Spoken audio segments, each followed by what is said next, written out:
Ça fait maintenant 1 an et demi que je suis installé à Barcelone et il est temps dans cette vidéo les amis de faire le point, les points positifs, les points négatifs, l'expatriation quand on est entrepreneur, quitter la France, que ça soit pour des raisons fiscales ou pour des raisons de lifestyle, c'est ce qu'on va voir dans cette vidéo. Je vais vous parler de mon expérience sur ces 16 derniers mois. On est parti, let's go!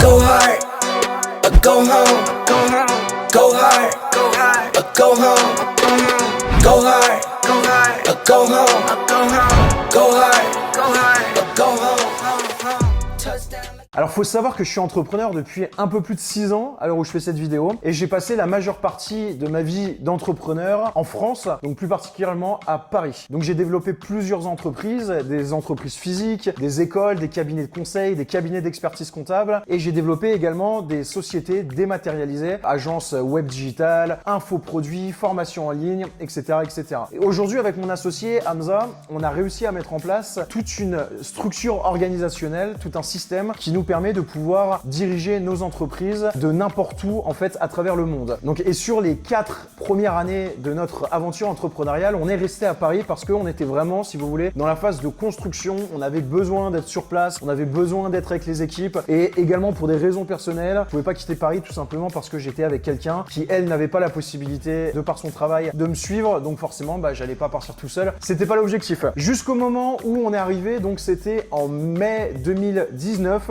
Avec Hamza, on s'est dit pourquoi pas partir, quitter la France pour aller tout simplement vivre une aventure dans un autre pays. Donc il faut savoir que notre motif d'expatriation avec Hamza, ça a été en aucun cas l'optimisation fiscale, puisque déjà de 1, on serait pas parti en Espagne parce que c'est pas du tout un paradis fiscal comparé à la France et que de toute manière, toutes nos entreprises sont restées en France et le siège social et les sociétés qu'on a, certaines parce que on n'a pas le choix et d'autres parce que stratégiquement parlant, la France, si on sait un petit peu faire preuve de gymnastique intellectuelle au niveau des optimisations fiscales, ça peut être pas un paradis fiscal, mais vraiment pas loin, je vous l'assure les amis. Donc on a décidé en mai 2019 de quitter la France et on a choisi l'Espagne et plus particulièrement Barcelone pour plusieurs raisons que je vais vous expliquer. Première raison de ce choix-là, c'est que Barcelone, c'est à 1h30 en avion de Paris, sachant qu'on était à Paris, donc que moi, mes potes, mes entreprises, toute ma vie finalement était à Paris. Et le fait d'aller à Barcelone, vraiment je m'éloignais pas tant que ça. Et en fait, qu'une séparation géographique, mais temporellement, en 4 heures, porte à porte, je suis à Paris. Donc ça, c'est vraiment un gros plus. Si j'avais des urgences à gérer, si j'ai envie d'aller à Paris, voir des amis, etc.,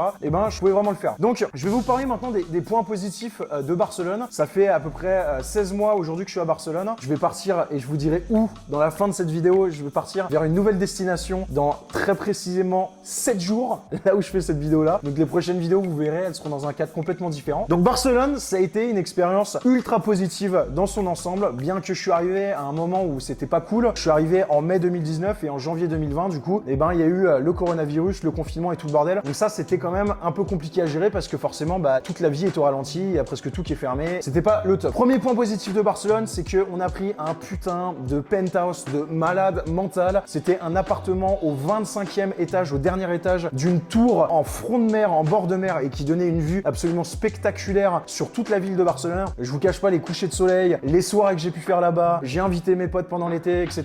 Je me suis fait plaisir. C'était aussi pour le business, pour un petit peu travailler mon personal branding et faire des belles vidéos dans un endroit inspirant et tout simplement aussi parce que je suis le dernier des crevards concernant mon environnement de vie, c'est-à-dire que ça me dérange pas du tout de payer des loyers qui sont très chers. C'est mon environnement, c'est l'endroit où je me lève chaque matin et je vais me coucher chaque soir. J'ai besoin d'être inspiré dans cet endroit justement pour pouvoir avoir de la créativité, pour pouvoir développer mes business de la meilleure manière possible. Deuxième chose, gros point positif à Barcelone, c'est la météo bordel de merde. Et je suis sorti avec ma chienne dehors en t-shirt, en short et en tongs. Je vous cache pas que j'ai eu un peu froid, mais il faisait 12 degrés. On peut avoir des 15 degrés. Tous les dimanches, je vais faire un volley à la plage avec mes potes, même en janvier. Il n'y a aucun problème. Donc ça, franchement, pour la météo, faut savoir qu'à Barcelone, c'est 300 jours d'ensoleillement par an, alors qu'à Paris, en France, mais à Paris plus particulièrement, faut savoir que 50% des jours dans l'année, il flotte et sinon, il fait gris, sinon, il fait hyper froid l'hiver. Donc bref, au niveau, franchement, des conditions météorologiques, c'est juste un kiff absolu. Troisième avantage qu'on a avec Barcelone, c'est qu'on a la mer. et c'est vrai qu'avoir cette immensité de bleu, c'est vraiment hyper inspirant. Donc quand j'avais déménagé dans mon penthouse, bon bah vous voyez bien que j'y suis plus actuellement parce que je l'avais pris que pour une année, mais c'est vrai que pendant un an, je me réveillais la tête dans le ciel et la tête dans la mer, et je pouvais descendre, aller à la plage plusieurs fois par semaine. Ça m'arrive d'aller manger sur la plage, dans des restaurants, ça m'arrive d'aller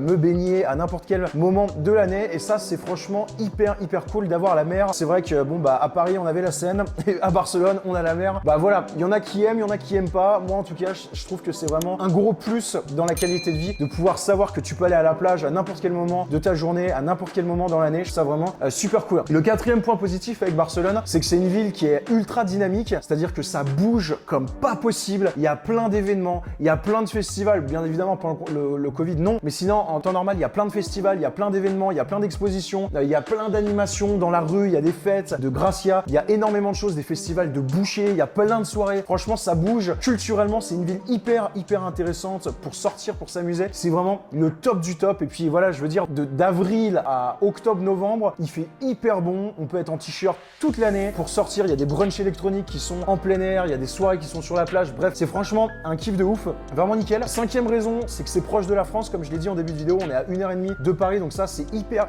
pratique. Si jamais j'ai des nécessités, jamais j'ai des urgences à régler et que je dois me rendre en France, bah c'est super rapide. Également, sixième avantage, c'est que c'est moins cher que la France. J'ai pris 3 appartements différents depuis que je suis à Barcelone. Bon bah déjà le penthouse, le premier, ça n'existe pas à Paris, des appartements du type, mais les autres que j'ai pris, je l'ai payé grosso modo à peu près 4-5 000 euros. Si je devais payer ça à Paris, ça serait 25-30% plus cher. Et surtout, on va dire que pour les personnes qui ont un petit peu moins les moyens, à Barcelone, si vous avez un budget entre 1000 et 2000 euros, vous pouvez vraiment avoir des appartements qui sont ouf, et c'est inenvisageable d'avoir un truc équivalent à Paris. Après, pour tout ce qui est sortie, pour tout ce qui est bouffe, la vie de manière générale est entre 20 et 25% moins cher à Barcelone. Après, ça dépend ce que vous faites, ça dépend de votre mode de vie, mais c'est beaucoup moins cher que Paris. C'est quelque chose qui est pas désagréable. Donc sixième avantage, c'est une ville qui est très cosmopolite, comme je l'ai expliqué. Vraiment, vous avez de tout. Voilà, il y a toutes les nationalités du monde. C'est une ville qui est très Erasmus. Il y a beaucoup de VIE. Tu rencontres beaucoup de monde très facilement. C'est très facile de se sociabiliser dans cette ville. Et franchement, c'est hyper sympa. Ce que j'ai noté enfin, donc, c'est que à Barcelone, tout simplement, c'est une ville où on s'ennuie jamais. Il y a toujours des choses à faire. Il y a toujours des événements. Il y a toujours des fêtes. Il y a toujours des festivals. Il y a toujours des nouvelles expositions. Il y a finalement toujours quelque chose à faire. Et c'est vraiment impossible de s'ennuyer dans cette ville. Encore une fois, hors période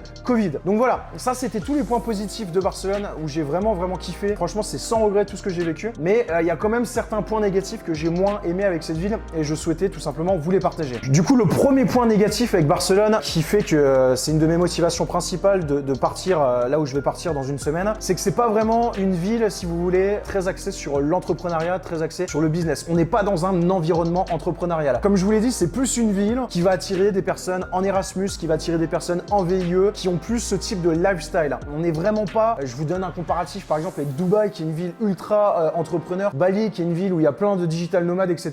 Là, Barcelone, c'est pas trop ça. Et c'est vrai que bon, en même temps, le Covid n'a pas aidé encore une fois, mais j'ai pas réussi en fait à trouver cette essence entrepreneuriale, moi qui me motive. Je suis très axé sur le partage dans la vie. C'est vraiment un truc voilà, qui fait partie intégrante de mon épanouissement personnel et de mon bonheur au quotidien. C'est vraiment le partage et de pouvoir partager et d'échanger avec des gens avec lesquels je suis aligné, des gens qui m'inspirent. Donc c'est pas que les gens ne m'inspirent pas ici, on fait pas du tout la même chose. On est vraiment dans des mondes qui sont diamétralement opposés et je peux pas parler de mes business, enfin je peux pas trop en parler, je peux pas parler trop de mon mode de vie. Ça met un petit peu mal à l'aise parce qu'il y a vraiment un écart qui est quand même assez important. C'est vrai que j'aimerais un petit peu plus trouver cet environnement business que j'ai pas su trouver à Barcelone. Également, un point très négatif que j'ai vécu à Barcelone, c'est pas vraiment de la faute de Barcelone, c'est plus de ma faute à moi finalement, de mon mode de vie. Et ben, c'est que quand j'ai quitté Paris, moi j'avais des bureaux à Paris, donc ça veut dire que j'avais un mode de vie normal. Je me levais le matin, ça dépendait l'heure, et j'allais travailler au bureau. Je faisais ça 3-4 fois par semaine, et après je rentrais chez moi, et moi je faisais ce que j'avais à faire, et c'était pas en rapport avec le taf. Là, le problème, c'est que le penthouse qu'on a pris, et du coup les autres appartements dans lesquels j'ai déménagé, ben finalement, ça a été mon lieu de travail. Je l'ai pris pour travailler, comme je vous l'ai dit. J'ai travaillé mon personal branding, j'ai fait des vidéos, mais j'ai pas pris d'autres bureaux à côté, puisque de toute façon mes équipes sont en France. Je n'allais pas prendre un bureau pour moi. Hamza, mon associé, lui avait pris un appartement à côté, travaillait aussi de chez lui. Et en fait là, il s'est passé un truc qui a été hyper compliqué à gérer et qui est encore toujours compliqué à gérer. C'est aussi pour ça que je veux partir. C'est que j'avais dans mon lieu de vie, donc mon espace de vie personnelle et mon espace de vie professionnelle. Et là en fait, franchement, je l'ai assez mal vécu. J'avais une espèce de sensation d'emprisonnement, de vaseux, de pourrir. Je sais pas comment l'expliquer, mais le fait de tout le temps rester chez moi, très peu sortir finalement, que mes seules sorties, bah oui, c'était le week-end quand j'allais voir mes potes, etc. Ceci, cela. Mais quand même que je passais 80 à 90% de mon temps chez moi, donc pour travailler et pour faire faire mes choses personnelles, vivre ma vie personnelle, au même endroit, et ben c'était assez compliqué. Je sais qu'on dit souvent que si on travaille à la maison, il faut vraiment avoir un espace dédié professionnel, un espace où c'est votre bureau et après c'est votre espace de vie. Ce que j'ai pas fait, finalement je travaille un petit peu partout à la maison, je peux travailler ici sur le bureau, dans le salon, parfois dans mon lit, ça m'arrive aussi. Et du coup ça en fait, je pense pas que ce soit quelque chose de très bien quant à l'épanouissement personnel parce que j'ai vraiment une sensation d'étouffement, de toujours rester à la maison, de pas voir autre chose et j'ai l'impression de jamais faire de coupure. Et ça, honnêtement, je l'ai mal vécu cette année et il faut vraiment que je le change pour la suite parce que voilà, je suis sûr que en séparant, en dissociant le professionnel de mon mode de vie, donc c'est-à-dire que je passe une partie de ma journée à l'extérieur de mon domicile et revenir à la maison en laissant tous mes problèmes, en laissant le pro, en le séparant du perso, je suis